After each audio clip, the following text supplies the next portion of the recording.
Praise the Lord, जय मसीह की। आशा करती हूँ आप सब ठीक हैं और परमेश्वर में बढ़ रहे हैं। देखिए, आज मैं आप लोगों से बात करने जा रही हूँ। अगर अब आपने यीशु मसीह को स्वीकार कर लिया है, उसको अपना जीवन दाता, मुक्तिदाता, परमेश्वर, उद्धारकर्ता आपने अब स्वीकार कर लिया है, तो इन बातों को जानना भी आपको बहुत ज़रूरी है, क्योंकि कलीसियाओं में ये बातें सिखाई नहीं जा रही है।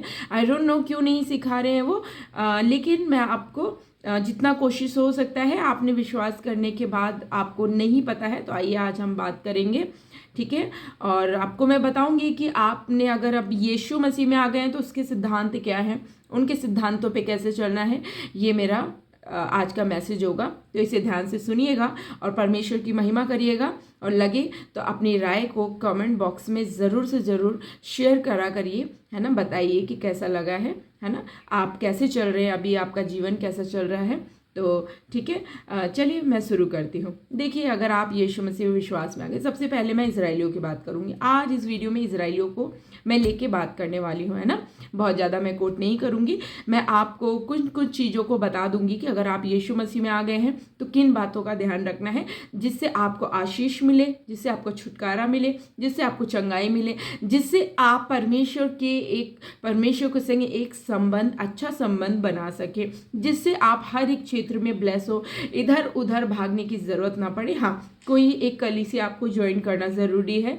आप कहीं भी जा रहे हैं, कलीसिया में जाइए, ताकि वचन सुनिए और परमेश्वर के नाम को आगे बढ़ाइए, ताकि जब हम मिलके एक साथ चलते हैं, जब हम मसीह समाज एक साथ मिलके चलेंगे, तभी परमेश्वर की महिमा होगी। क्योंकि आज मसीह समाज एक दूसरे में ही लड़ाई कर रहे हैं, एक दूसरे के विरोध में खड़े हुए हैं, तो उसके लिए हम कुछ नहीं कर सकते। आइए शुरू करते हैं। देखिए, जब इजराइलियों को परमेश्वर ने मिस्र देश से निकाला था, ध्यान से सुनिएगा, आगे पहले भी आपने सुना होगा, लेकिन जो मुझे प्रकाशन परमेश्वर दिया मैं आपको उतना बता रही हूँ, ठीक है। देखिए, मैं आपको बताना चाह रही हूँ कि जब इजराइलियों को परमेश्वर ने मिस्र देश से निकाला था, तो परमेश्वर के सिद्धांत थे, वो उसमें आज्ञाओं को परमेश्वर ने मूसा के जो पट्टियाँ थी उसमें दिया था। उन आज्ञाओं को उस समय उनको मानना था, ठीक है, मानना मोस्ट इम्पॉर्टेंट था। बट अभी नया नियम में परमेश्वर ने ऐसा कुछ नहीं बोला। हाँ, व्यवस्था पे चलना है ना, हमें पाप नहीं करना, हमें लड़ाई नहीं करना, हमें प्रेम करना है, हमें परमेश्वर की सारी आज्ञाओं को मानना है। सबसे पहला, जब इजराइलियों को परमेश्वर ने मिस्र देश से निकाला था, तो उनसे मूर्ति पूजा करने के लिए बहुत सारे ऐसे काम को, जब आप उत्पत्ति पढ़ते हैं, जब आप निर्गमन पढ़ते हैं, जब आप और निर्गमन पढ़ेंगे और उससे आगे जब आप पढ़ते जाएंगे ना, तब आपको बहुत सारी जगहों पे ये जो आपका इजरायली है उनके विषय में परमेश्वर ने बताया है, ठीक है। तो देखिए, आपको जब यीशु मसीह में आ जाते हैं, जब इजरायली को परमेश्वर ने मिस्र देश से निकाला था, उसके बाद उन्होंने क्या किया था ना, परमेश्वर की आज्ञाओं को नहीं माना था। परमेश्वर ने जो आज्ञाओं को बोला था, वो आज्ञाओं के विरोध में चलते थे। वो अब जैसे कि कुड़कुड़ाना हो गया, जैसे कि एक दूसरे से लड़ाई करना हो गया, एक दूसरे से जलन चिड़न रखना, जैसे कि वो 3 दोस्त भी थे उनके, और जो मूसा के खिलाफ तो उसकी बहन और उसके भाई भी जेलस करने लग गए थे कि अरे ऐसा वैसा भविष्यवक्ता, क्या परमेश्वर उसी से बात करते। बट ये अभी एक सेकेंडली बात है, अभी उसको नहीं बता रही हूँ मैं, ठीक है। मैं अपने टॉपिक से भटकना नहीं चाहती। तो देखिए, परमेश्वर ने जब बोला इजराइलियों को, उनको बोला कि आप आज्ञाओं को मानो, और आज मैं भी, और जब उन्होंने आज्ञा नहीं मानी, तब परमेश्वर ने उन पे अपना क्रोध को दिखाया, ठीक है। जब आप बाइबल पढ़ेंगे तब आपको बहुत अच्छे से समझ में आएगा, ठीक है। तो आपको देखिए, जब इजरायलियों को जो क्योंकि बहुत सारे वचन हैं ऐसे इसमें जो मैं आपको बता सकती हूँ, बट मैं अब आपको बोलूँगी कि आप वचन को पढ़िए। बाइबल जब आप पढ़ेंगे तो आपको भी समझ में आएगा कि मैं सही बोल रही हूँ या गलत बोल रही हूँ। आप इस चीज़ का आराम से आप जान पाएंगे कि मैं परमेश्वर की ओर से बात कर रही हूँ या नहीं कर रही हूँ। बट ठीक है, चलिए, ठीक है। तो देखिए, आज्ञाओं को मानना ज़रूरी है। उस समय भी आज्ञाओं का उल्लंघन किया, परमेश्वर ने दंड दिया। तो देखिए, जिस प्रतिज्ञा के देश में जिसे जाना था, इनफैक्ट मूसा भी नहीं पहुंच पाया, मूसा को भी दूर से ही दिखाया, क्योंकि मूसा ने उन जो इजरायली कहते उनके क्रोध में आके कुछ ऐसा कर दिया था जिसमें परमेश्वर ने डंडा मारने के लिए मना किया था, लेकिन मूसा ने वही कर दिया था जो परमेश्वर ने मना किया था। इसलिए परमेश्वर को क्रोध भड़क उठा था मूसा के ऊपर। चलिए, ठीक है। तो देखिए, मैं आपको बताना चाह रही हूँ कि आपको आज्ञाओं को मानना बहुत ज़रूरी है अगर आप मसीह हैं। क्योंकि आइए हम चलिए वचन को देखेंगे, प्रकाशित वाक्य को देखते हैं, ठीक है। देखिए, हम आज प्रकाशित वाक्य का 22 अध्याय उसकी मैं 12 से 14-15 पढ़ूंगी। ठीक है, आइए पढ़ते हैं। देख मैं शीघ्र आने वाला हूँ। आप ध्यान से इस वचन को सुनिएगा कि आखिर में ये वचन में परमेश्वर बोल क्या रहे हैं। मैं शीघ्र आने वाला हूँ और हर एक के काम के अनुसार बदला देने के लिए प्रतिफल मेरे पास है। ये परमेश्वर ने यीशु मसीह ने यूहन्ना से बोला था, जिन पे प्रकाशन पड़ा था। ठीक है, कि बदला देने के लिए प्रतिफल मेरे पास है। मैं अल्फा और ओमेगा, पहला और अंतिम, आदि और अंत हूँ। देखिए, जब हम यीशु मसीह में आते हैं तो देखिए, सब आप जो विश्वासी लोग होते हैं, जो नए लोग होते हैं, उनको ये सब नहीं पता होता। क्योंकि देखिए, अगर आप नए हैं तो आप यीशु मसीह के पास आए, यीशु मसीह ने आपको चंगाई भी दे दी, छुटकारा भी दे दिया। और अगर आप वो निकल गए तो एक मतलबी वाले अगर क्रिश्चियन हो तो उनसे मैं बात नहीं कर रही हूँ। लेकिन आप यीशु मसीह में आ गए हैं और अब आप ये सोच रहे हैं कि अब मुझे परमेश्वर में आगे बढ़ना है, परमेश्वर के वचन को आप जानना चाहते हैं, लेकिन आपको अच्छे अगुवे ना मिलने के कारण आप समझ नहीं पा रहे कि वचन को कैसे समझे, वचन को कैसे पढ़े। तो मैं आपको वो सारी बातों को बता रही हूँ। ठीक है, तो देखिए, परमेश्वर की आज्ञाओं को सुनिए। और जब आप यीशु मसीह में आ गए हैं तो आपको ये सारी बातें मानना जरूरी है। आज्ञाओं को मानेंगे, क्योंकि जब यीशु में आते हैं तो हमें स्वर्ग तक जाना है ना। और स्वर्ग तक जाना क्या है, क्या प्रतिज्ञा है, क्या प्रभु के वादे हैं, इन बातों को भी जानना आपको बहुत जरूरी है। तो देखिए, अब 14 आयत में मैं पढ़ूंगी। धन्य वे हैं जो अपने वस्त्र धो लेते हैं, क्योंकि उन्हें जीवन के वृक्ष के पास आने का अधिकार मिलेगा। जीवन का वृक्ष है परमेश्वर का, जो हम स्वर्ग में जाएंगे। ठीक है, वो बातें हैं। फिर उसके बाद लिखा है जीवन के वृक्ष के पास आने का। देखिए, पाप का फल तो उन्होंने खा लिया था। ठीक है, किन्होंने? आदम और हवा ने। लेकिन जीवन का वृक्ष का फल नहीं खा पाए थे, क्योंकि परमेश्वर ने निकाल दिया था उनको अदन की वाटिका से। चलिए आगे बढ़ते हैं। ठीक है, अब 15 में लिखा है, पर कुत्ते और टोहने और व्यभिचारी और हत्यारे और मूर्ति पूजक और हर एक झूठ का चाहने वाला और गढ़ने वाला बाहर रहेगा। सीधी सिंपल सी खड़ी खड़ी बातें परमेश्वर ने बोल दिया है। अगर आप यीशु मसीह में आ गए, क्योंकि मैंने बहुत सारे क्रिश्चियंस को, बहुत सारे विश्वासियों को, ये मैंने देखा है अपनी सेवकाई के दौरान में, जब मैं विजिट पे थी तब मैंने देखा कि उनके घर में यीशु मसीह पे भी वो विश्वास कर रहे हैं और वो मूर्ति पूजा भी कर रहे हैं, वो चांद तारों की भी पूजा कर रहे हैं और यीशु मसीह के चर्च और चंगाई की भी बातें करते हैं। संसार में भी है, एक टांग उनकी संसार में है और एक टांग परमेश्वर में है। तो ऐसा नहीं चलेगा। दो नाव पे आप पाँव रखोगे तो आप निश्चय डूब जाओगे। ये सत्य है और इसे कोई भी झुठला नहीं सकता। ठीक है, तो देखिए, परमेश्वर ने साफ साफ बोला है कि अगर आप यीशु मसीह में आ गए हैं, अगर ओझा बाबा के पास या आप टोना जादू पे विश्वास रखते हैं या आप उसको करते हैं या आप झूठ को गढ़ते हैं या चाहते हैं, तो इन सब को चाहने वाले, क्या लिखा है, गढ़ने वाले बाहर रहेंगे। और आगे पढ़ती हूँ मैं 16 आयत। ठीक है, मुझ यीशु ने अपने स्वर्गदूत को इसलिए भेजा कि तुम्हारे आगे कलीसियाओं के विषय में इन बातों की गवाही दे दूं। कलीसियाओं के विषय में बोले कि परमेश्वर की कलीसियाओं को चेतावनी मिलती रहे, लेकिन आज इन चेतावनियों को नहीं दिया जा रहा है। तो वो काम परमेश्वर का, जो परमेश्वर ने दिया, वो मैं कर रही हूँ। ठीक है, जो भी आप कलीसियाओं से हैं, जिस भी कलीसिया में जाते हैं, मुझे उससे मतलब नहीं, आप जाइए। ठीक है, क्योंकि आपका न्याय परमेश्वर करेगा, क्योंकि परमेश्वर के पास हर एक मनुष्य के लिए प्रतिफल है। आप क्या काम कर रहे हैं, क्या नहीं कर रहे हैं, मुझे उससे मतलब नहीं है, लेकिन आपको एक ना एक दिन न्याय देना होगा। तो सोच समझ के जो भी काम कर रहे हैं, वह पाप कर रहे हैं तो भी सोचिए, अगर अच्छा कर रहे हैं तो भी सोचिए, परमेश्वर आपको उसके लिए आशीष देंगे। ठीक है, फिर आगे क्या लिखा, कलीसियाओं के विषय में इन बातों की गवाही दे। मैं दाऊद का मूल और वंश और भोर का चमकता हुआ तारा हूँ। आत्मा और दुल्हन दोनों कहती है आ, और सुनने वाला भी कहे आ।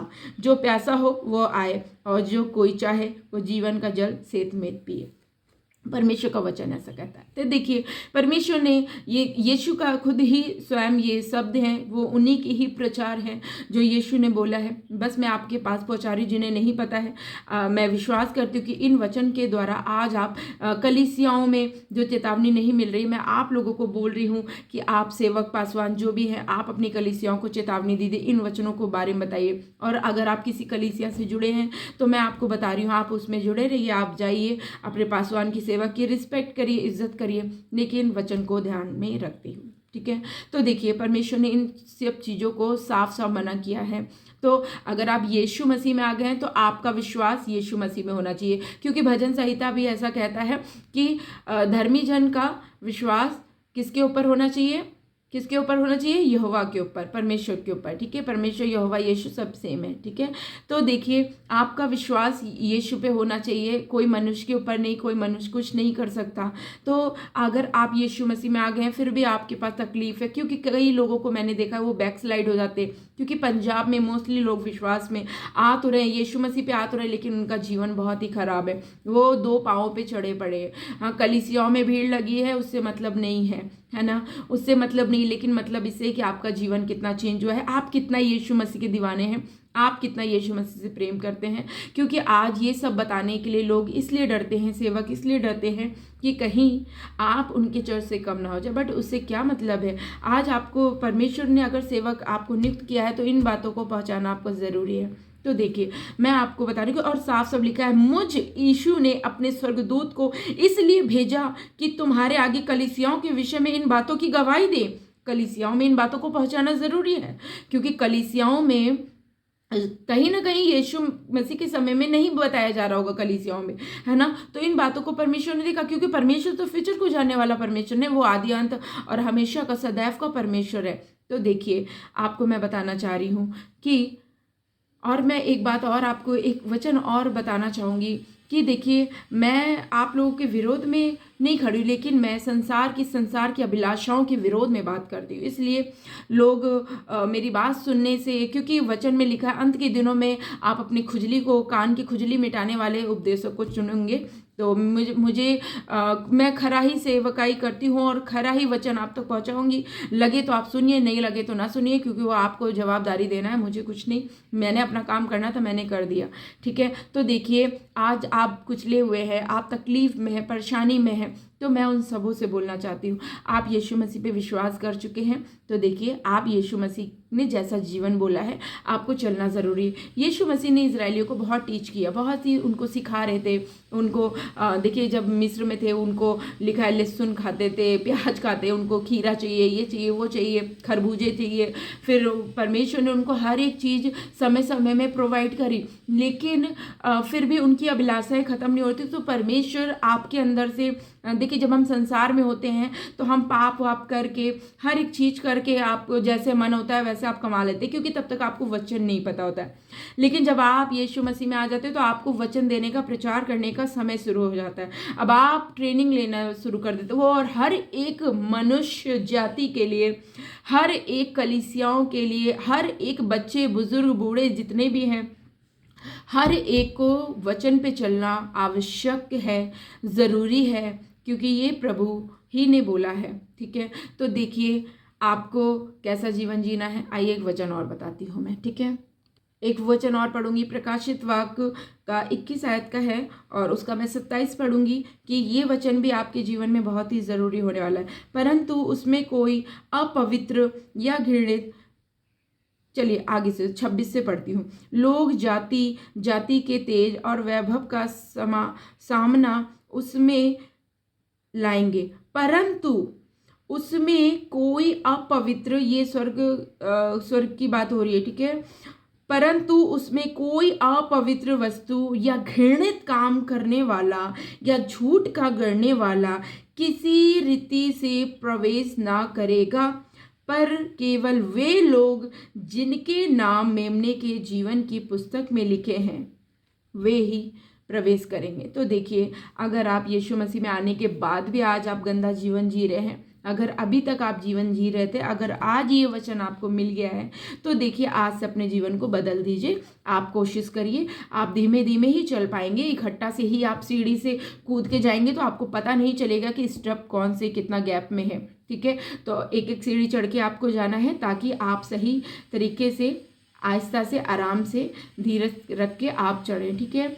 मैं जानती हूँ आज कलीसियाओं में अच्छे प्रचार को नहीं दिया जा रहा है, कोई बात नहीं, लेकिन मैं आज आपको बताना चाह रही हूँ हर एक कलीसियाओं को और सभी को कि आपको इन वचनों पे चलना बहुत ही ज़रूरी है। क्योंकि देखिए हम विश्वास करते हैं और स्वर्ग में ही जाना है हमें, है ना।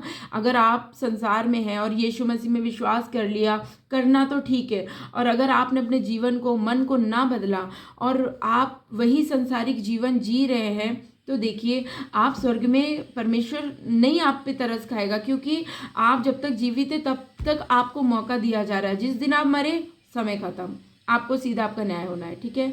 तो देखिए आज आपके पास समय है, तो आज आप पवित्र आत्मा से, परमेश्वर से क्षमा मांगिए और फिर से अपने जीवन को सही करने की कोशिश करिए। टूटे हैं, बिखरे हैं, आपके पास परेशानी है, तकलीफ है, आप बहुत सारी, शैतान ने बहुत सारी आपको टेंशन दे रखी है, डिमोरलाइज कर रखा है, आपके मन में बुरे विचारों को कर रखा है, तो सबको खंडन करिए और एक शब्द बोलिए कि यीशु मसीह के नाम से हमारे घर के आसपास भी कोई विपत्ति नहीं आ सकती। वचन में लिखा है याकूब के घराने में कोई तंत्र विद्या जादू टोना काम ना आएगा। वचन में लिखा है भजन संहिता 91 में कि जब हम परमेश्वर के वचन में चलते हैं ना, देखिए परमेश्वर हमारा ढाल है, वो हमें रात के, दिन के हर बुरे तीरों से बचाएगा। उस तीर बुरे क्या है? शैतान के तीर जो आप पे बाढ़ चलाता है, ताकि कोई भी आज मसीह समाज को वो चाहता है, शैतान का सिर्फ एक ही एजेंडा है, एक ही उसका काम है कि सबको भटका दें। और जैसे उसने पहले भी किया था, जब वो स्वर्ग से ढकेल दिया गया था, स्वर्ग में भी वो यही कर रहा था। तो उसके संग जितने भी स्वर्गदूत थे बहुत सारे, उनको भी फेंका गया और यीशु ने, परमेश्वर ने उसे भी फेंक दिया, है ना। तो देखिए परमेश्वर में आप आए हैं तो आपको प्रभु यीशु मसीह की वचन के अनुसार चलना ज़रूरी है, ठीक है। तकलीफ में, ठीक है, आपसे गलती हुई, आप क्षमा मांगिए और बार बार उस चीज़ को ना दोहराइए, है ना, और सही जीवन जीने की कोशिश करिए। और परमेश्वर के सिद्धांत ये हैं कि आप यीशु मसीह के पीछे चलिए। सिर्फ जब आप प्रभु के पीछे चलेंगे, जब आप प्रभु की बातों को मानेंगे, जब आप परमेश्वर के वचन को पढ़ेंगे, जब आप परमेश्वर से प्रार्थना दुआ करेंगे, जब आप उपवास करेंगे, जब आप एक लेवल वाला एक मेंटेन, जैसे संडे, मंडे, ट्यूसडे, वेडनेसडे, ऐसे जब आप चलते हैं, है ना, जैसे सोमवार, मंगल, बुध, बीफे, शुक्र, शनिचर, इतवार, एक स्टेप बाय स्टेप आता है ना, ऐसे जीवन है। हर दिन यीशु के वचन के अकॉर्डिंग ही आप जियो, तब ही आप समझ पाएंगे कि आखिर में मसीह समाज, क्योंकि आज मसीह समाज बहुत ही बुराई पे उतरा हुआ है। आज मसीह समाज को परमेश्वर के वचन के विषय में पता ही नहीं है। कोई कुछ कर रहा है तो कोई कुछ कर रहा है, कोई कुछ बोल रहा है तो कोई कुछ बोल रहा है। वचन को पूरा तोड़ मरोड़ के रखा जा रहा है, तो ऐसा ना करें, क्योंकि वचन में लिखा है, देख मैं शीघ्र आने वाला हूँ और हर एक के काम के अनुसार बदला देने के लिए प्रतिफल मेरे पास है। तो परमेश्वर के पास आपकी हर एक बात की लेखा देखा है, ठीक है। तो परमेश्वर समय में न्याय करेंगे, तो आज परमेश्वर के डर भय में अपना जीवन बिताइए और परमेश्वर से पश्चाताप करते रहिए। और परमेश्वर के आने का समय जब होगा तब आप उसके लिए आप तैयार रहिए, उससे पहले ही तैयार रहिए, क्योंकि हम नहीं जानते कब आएंगे, ठीक है। तो आज मसीह समाज, मैं विश्वास करती हूँ जो नए लोग हैं, जिन नए लोगों तक ये वचन पहुंचा है, तो मैं ये विश्वास करती हूँ कि आज आप वचन के अकॉर्डिंग ही चलेंगे और मैं आपको धीमे धीमे बताती रहूँगी। परमेश्वर आप सबको बहुत आशीष दें। आइए मैं एक छोटी सी प्रार्थना करूँ। खुदावंद यीशु मसीह, जो नए लोग आए हैं विश्वास में प्रभु, मैं उनको आपके लहू में छुपाती हूँ, वो आपके वचनों को जानने पाएँ। परमेश्वर उनको छुटकारा, चंगाई प्रदान करें, ताकि आपका राज्य बढ़े और आपके नाम की महिमा हो। परमेश्वर खुदावंद यीशु सबको ब्लेस करे, आशीषित करे, और कोई कमी घटी में है तो उसको पूरा करे। खुदावंद यीशु के नाम से मांगते हैं, ठीक है। तो आप लोग परमेश्वर में बढ़ते रहिए, परमेश्वर में चलते रहिए। मिलते हैं अगले वीडियो में, तब तक के लिए जय मसीह की, और अपना ख्याल रखिए। और बाइबल पढ़ना बहुत ज़रूरी है, इधर उधर की तरफ कान ना लगाएं, वचन में जो लिखा है वचन पे चलें, चेतावनी को सुनते रहें, चेतावनी को तुच्छ ना जाने, भविष्यवाणियों को तुच्छ ना जाने। परमेश्वर का आने का समय निकट ही है, ठीक है। तो प्रभु आप सबको आशीष दें। मिलते हैं अगली वीडियो में। जय मसीह की। और कमेंट बॉक्स में ज़रूर से ज़रूर अपनी बातों को बताइएगा। जय मसीह की।